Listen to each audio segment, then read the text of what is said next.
MSc ಬದಲಾಗಿ MSP ಬದಲಾಗಿ ಇವೆಲ್ಲ ಇವತ್ತು ನಡೆದ ಉತ್ತರ ಕೊಡಬೇಕಾಗಿದ್ದ ಬೇಕಾದಂಥ ನಮ್ಮ ಪ್ರಧಾನಿಯವರು ಇಲ್ಲಿವರೆಗೆ ಮೌನ ಆಗ್ತಾ ಇದ್ದಾರೆ. ನಾವು ಒಂದು ವೇಳೆ ಗೆದ್ದು ಬಂದರೆ MSP ಫಿಕ್ಸ್ ಮಾಡ್ತೀವಿ ಅಂತ ಹೇಳಿದರು ರಾಹುಲ್ ಗಾಂಧಿ ಅವರು, ಅಥವಾ ಇಂಡಿಯಾ ಗಠಬಂಧನ್ನವರು ನಾವು ಅದನ್ನು ಫಿಕ್ಸ್ ಮಾಡ್ತೀವಿ ಕೊಡ್ತೀವಿ ಅಂತ ಹೇಳಿದರು.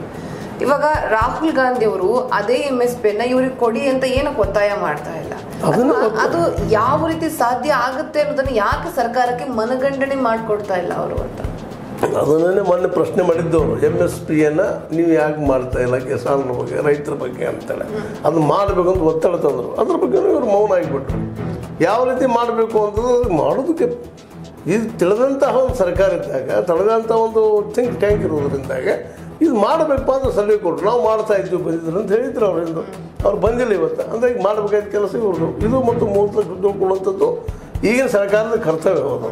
ಅದು ಇಲ್ಲ ಅಂದರೆ ಯಾಕಿಲ್ಲ ಅಂತ ಹೇಳ್ಬೇಕು. ಮತ್ತು MSP ಯಾಕೆ ಮಾಡೋಕ್ಕೆ ಬರೋದು ಈಗ ಅವ್ರು ಉತ್ತರ ಕೊಡಬೇಕಾಗಿದೆ. ಹೆಂಗೆ ಮಾಡಬೇಕು ಅನ್ನೋದು ಸರ್ಕಾರ ಬಿಟ್ಟಂಥ ವಿಷಯ. ಅದು ನೀವು ಹೀಗೆ ಮಾಡಿರಿ ಹೀಗೆ ಮಾಡಿರಿ ಅಂತ ಹೇಳಕ್ಕೆ ಆಗೋದ್ರೆ ಹೇಳಿದ್ರು ಅವ್ರು ಮಾಡೋದಿಲ್ಲ. ಯಾಕಂದರೆ ಕಾಂಗ್ರೆಸ್ ಮತ್ತು ಅವರೇ ಕೇಳ್ತಾರೆ. ಅಲ್ಲಿ ಅದೊಂದು ಇದಲ್ಲ, ಆ ಒಂದು ಕ್ರೆಡಿಟ್ ಅವ್ರಿಗೆ ಹೋಗ್ತದೆ ಅಂತ. ಓಕೆ, ನೆಕ್ಸ್ಟ್ ಮಾತಾಡೋದಾದರೆ ರಾಹುಲ್ ಗಾಂಧಿ ಅವರು ತುಂಬ ಸರಳತೆಯನ್ನು ತೋರಿಸ್ತಾರೆ ಜನರ ಮುಂದೆ. ಇವಾಗ ತುಂಬ ಸರಳ ಜೀವನವನ್ನು ನಡೆಸ್ತಾರೆ ಅಥವಾ ಸರಳ ವ್ಯಕ್ತಿಯಾಗಿ ನಡೆದುಕೊಳ್ತಾರೆ, ಮಾತನಾಡ್ತಾರೆ, ಜನರ ಜೊತೆಗೆ ಬೆರೀತಾರೆ. ಆದರೆ ಮೋದಿ ಅವ್ರು ಹಾಗಿಲ್ಲ. ಅವ್ರ ಸುತ್ತ ಒಂದಿಷ್ಟು ಎಸ್ಕಾಟ್ಸ್ ಇರುತ್ತೆ. ದಿನಕ್ಕೆ 4-5 ಬಟ್ಟೆಗಳನ್ನ ಚೇಂಜ್ ಮಾಡ್ತಾರೆ, ವಿದೇಶಿ ಪ್ರಯಾಣವನ್ನು ಮಾಡ್ತಾರೆ, ದುಬಾರಿ ಕಾರ್ಗಳಲ್ಲಿ ಓಡಾಡ್ತಾರೆ. ಮೊನ್ನೆ ಅಷ್ಟೇ ಅವರ ಸ್ನೇಹಿತರ ಮಗನ ಮದುವೆಗೆ ಹೋಗಬೇಕಾದ್ರೆ ವಿಶೇಷವಾದಂತಹ ಆಮಂತ್ರಣ ಅವ್ರಿಗೆ ಬಂದಿತ್ತು, ಇವ್ರಿಗೂ ಆಮಂತ್ರಣ ಬಂದಿತ್ತು. ಬಟ್ ಸಾಮಾನ್ಯ ಜನರ ಜೊತೆಗೆ ಹೋಗಿ ಬರೆದು ಆ ಮದುವೆನ ಅಟೆಂಡ್ ಮಾಡಿ ಬರ್ತಾರೆ. ಸೊ ಈ ಬಗ್ಗೆ ಏನು ಹೇಳ್ತೀರಾ? ನೋಡ್ರಿ, ಈಗಾಗಲೇ ಅವ್ರು ರಾಜಕೀಯ ಮಾಡ್ತಾರೋ ಮತ್ತದಕ್ಕೆ ಮಾಡ್ತಾರೋ, ರಾಜಕೀಯ ಇರ್ಬೋದಿಲ್ಲ ಅಂತಲ್ಲ. ಒಬ್ಬ ರಾಜಕಾರಣಿ ಇದ್ದಾರೆ ಅಂದ್ರೆ ಅಲ್ಲಿ ರಾಜನೀತಿ ಇರ್ತದೆ, ರಾಜಕೀಯನೂ ಇರ್ತದೆ. ಜನರ ಮಧ್ಯದಲ್ಲಿ ನಾ ಇರ್ತೀನಿ ಅಂತ ತೋರಿಸ್ಕೊಳ್ಳೋದು ಇರ್ಬೋದು ರಾಹುಲ್ ಅವ್ರದ್ದು. ಆ ನೆಲೆಯಲ್ಲಿ ಇತ್ತೀಚೆಗೆ ನಮ್ಮ ಏನಪ್ಪ ಅಂಬಾನಿ ಅವರು ತಮ್ಮ ಸಣ್ಣ ಮಗನ ಇನ್ವಿಟೇಷನ್ ಹೋಗಿದ್ರು. ಒಂದು 2 ನಿಮಿಷ ಚರ್ಚೆ ಮಾಡಿದ್ರು. ಹೋದಾಗ ಅವ್ರು ಬರೋದು ಗೊತ್ತಾಗ ಇವರು ಆ ಸಮಯದಲ್ಲೇ ಮನೆಯಿಂದ ಹೊರಗೆ ಹೋಗಿ ಅಲ್ಲಿಯೇ ಒಬ್ಬ ಕಾರ್ಮಿಕರ ಜೊತೆ ತಮ್ಮ ತಾವು ಗುರುತಿಸ್ಕೊಳ್ಳುವಂಥ ಪ್ರಯತ್ನ ಮಾಡ್ತಾರೆ, ಕೆಲಸ ಮಾಡ್ತಾರೆ.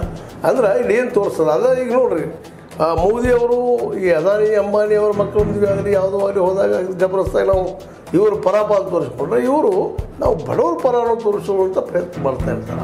ಇದು ನಾವು ನೋಡ್ತಾ ಇರ್ತೀವಿ. ಒಂದು ಸಾಮ್ಯತೆ ಮತ್ತು ವೈಷಮ್ಯತೆ ಮತ್ತು ಭಿನ್ನತೆ ಏನಂತ ಅನ್ನುವಂಥದ್ದು. ಅಂದ್ರೆ ಇಲ್ಲಿ ಅದಾನಿ ಅಂಬಾನಿ ಅವರು ಮಗನ ಮದುವೆಗೆ ಒಂದು ಕಾರಣ ತೊಳ್ಕೊಂಡು ಬಂದಿರ್ಬೋದು. ಬಟ್ ಅವ್ರ ಇಂಟೆನ್ಷನ್ ಕೇವಲ ಮಗನ ಮದುವೆ ಖರೀದಾಗಿಲ್ಲ.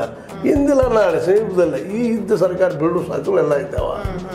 ಅದಕ್ಕಾಗಿ ಇದೊಂದು ಸಪೋಸ್ ಏನಾದರೂ ಸರ್ಕಾರ ಮುಖಂಡ್ರೆ ಅವ್ರಿಗೆ ಗೊತ್ತಾಗ್ತದೆ ಇಲ್ಲಿ ವ್ಯಾಪಾರಸ್ಥರಿಗೆ ಅಥವಾ ಇಲ್ಲಿ